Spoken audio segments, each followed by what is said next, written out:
And welcome back to the second edition of What the Hell Was He Thinking? Tribe of Names edition. It's a little series I'm doing where I go through the creative process behind the guitar parts that I came up with for the Tribe of Names album. Many of these songs, as I mentioned in the last one, were written and finished by the time I joined the band, so I had to come up with things that sort of weaved in and out of what they did, went over the top without ruining anything. So I guess everybody else can decide how good a job I did on that. I'm just telling you what I did. For the recording and for this video, I'm using a Music Man Steve Morse Y2D. It's a 2012. It's box stock with D'Addario 10 gauge strings on it. The only thing to note about it, if you have one of these, you may notice that mine sounds a little bit different from yours. This guitar comes stock with 250K pots. Usually with a humbucker guitar, you expect 500K. Steve Morse prefers the 250s. That's awesome. I find that they add a peculiar darkness to the sound, so I just unsoldered the wire from the tone pot, brightened it right up. It's made a huge difference in the way I feel about this guitar. It's something that you should try. If you have one of these guitars, it makes a pretty big difference in the sound of the guitar. You can just unsolder it, play it. If you hate it, solder it back up. But it's definitely worth trying, like I said. All the guitars on the recording and for this demo also go through a Line 6 Helix, that one. And it's set up, the preset that I have for this is a PV Panama model, which is a PV 5150 model with some delay and flanger on it, and then the clean sound is a Fender Vibrolux with some sort of other effect. I can't even think of which one it is right now. So on with the show.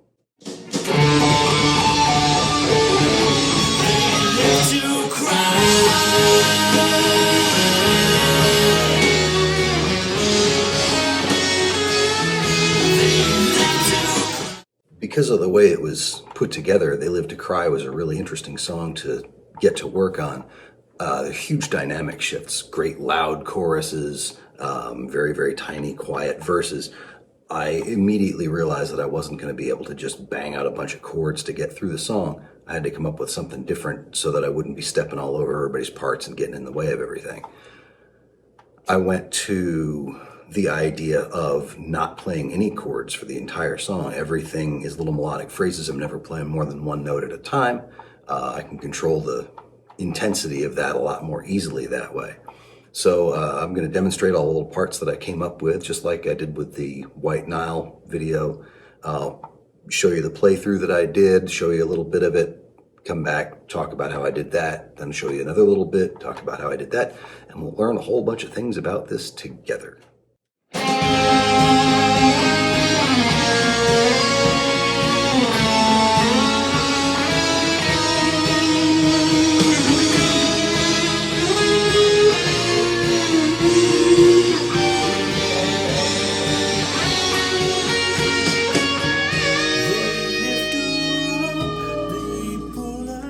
The intro of this song is really fun because it's really loud. You have to play it loud to get the notes to ring out the right way. For the most part, it's just sliding major and minor thirds up and down the G string. I chose to do it that way rather than playing it in a more traditional scale format, just because there's a sort of a tonal difference if you switch to a thinner string or a fatter string. So by staying mostly on one string, it gave it a little bit more of a linear form. To get between the notes, I'm playing really loud, so the guitar is resonating pretty well. I didn't want to have to pick everything, so I do a lot of sliding, and then I do tremolo kicks, basically, to keep the strings vibrating as well. That does introduce the complication of having to mute things, so you'll see me kind of flapping my left hand around or grabbing things with my right hand to keep the strings I don't want to ring quiet. But it looks sort of like this when I break it down. Or loud. It looks like this when I break it down.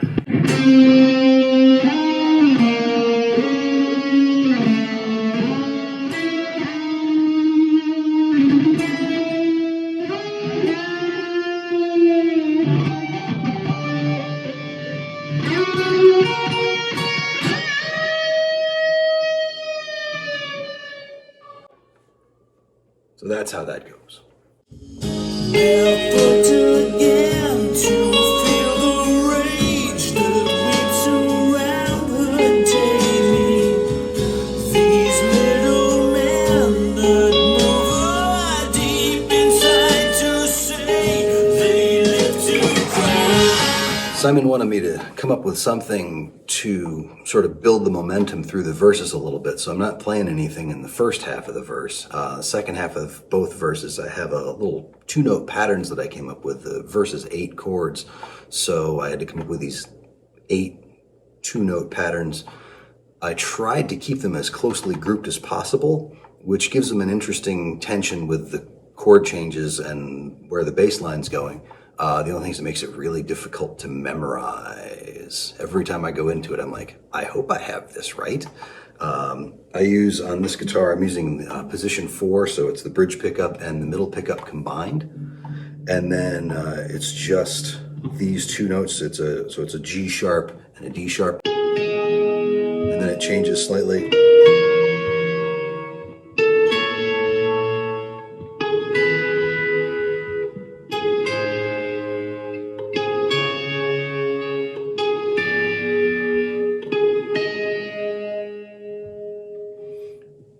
And then in the second verse, I just move that whole thing off by a quarter note. They live to cry.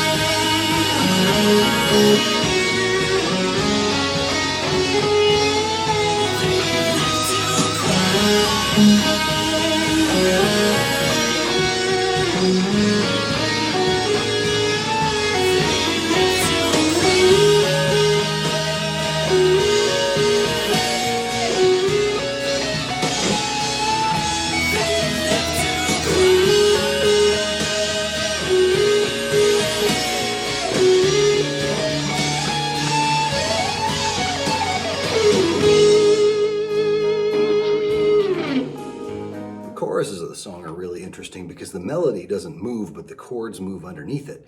So I had to come up again with a sort of melodic line to not cross over the melody and that would interact with the chords in just the right way. I came up with something kind of interesting. It's weird because it shifts positions, and then I was reminded by Simon that I have to sing harmony on that, which has been a little bit of a challenge. Fortunately, I'm singing one of the notes that I'm playing, so I can latch onto that pretty well, but it's this sort of knife edge of coordination. The chorus phrase is just, I don't know, an outline of an arpeggio of about 4 chords.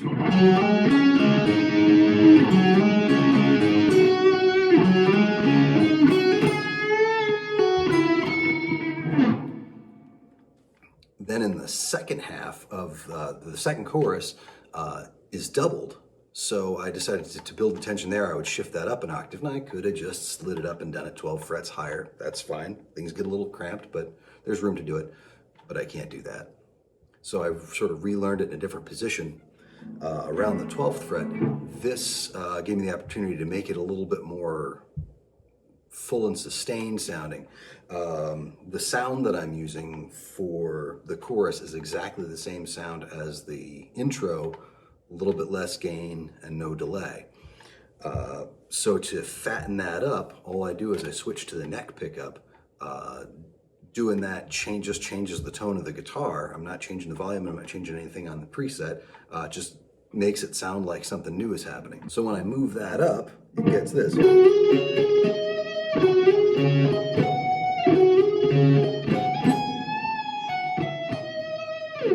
If I'm still on the bridge pickup, it just changes it. It sounds like this.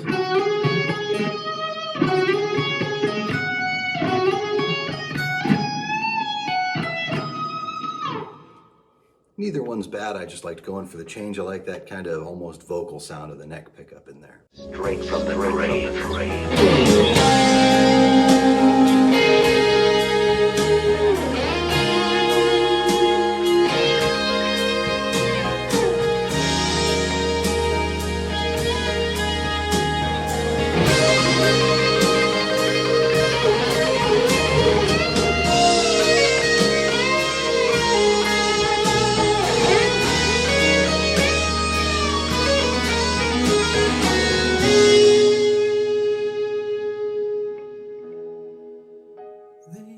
guitar solo for this song is one of my favorite bits of the whole album.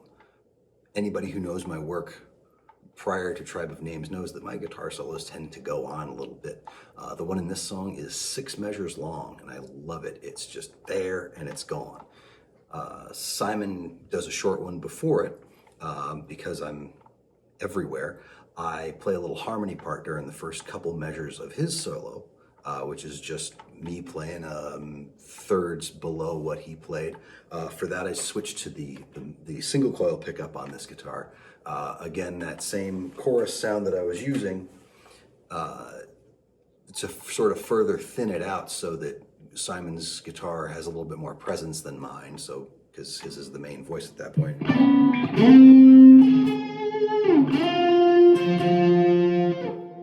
That's the whole harmony part. Then I wait for a couple of measures while Simon finishes his solo. Patiently, I wait patiently. And then comes my part of the solo. For that, I go back to the intro sound. And this guitar solo has a couple of little interesting things in it.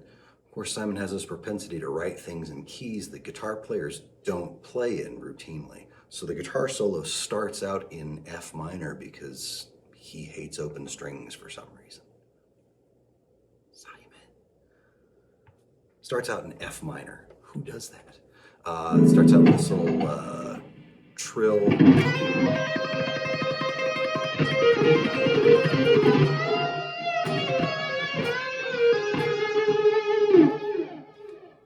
But then the last chord of the progression is a B major because Simon hates staying in the key signature. Simon. So that gave me a chance to actually do something with an open string.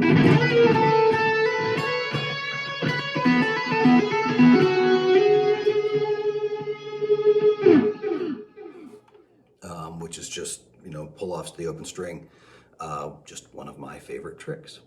So that's the guitar solo. It's 6 measures there and gone, but I like the space that it fills. To cry.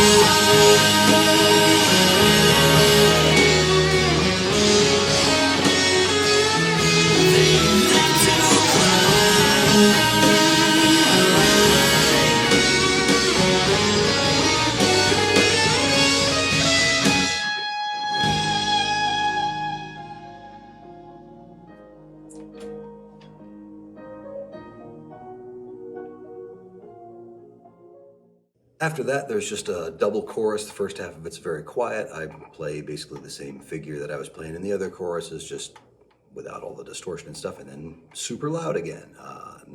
That's the end of the song, except the outro. Now I'll let you in on a little secret. The song, up until still currently actually, has a piano outro. We don't have a keyboard player, so that had to go. So I volunteered, like an idiot, to take that part over. So it's these bizarro bar chords that I had to come up with to sort of cop the feel of the piano solo. I think I did okay. I'm gonna try to play it. There's gonna be an edit because I am definitely going to mess it up a couple times before I get it right. This hasn't actually been recorded for the album yet. That's sort of my next trick after I finish this video. So this is what I'm trying to do.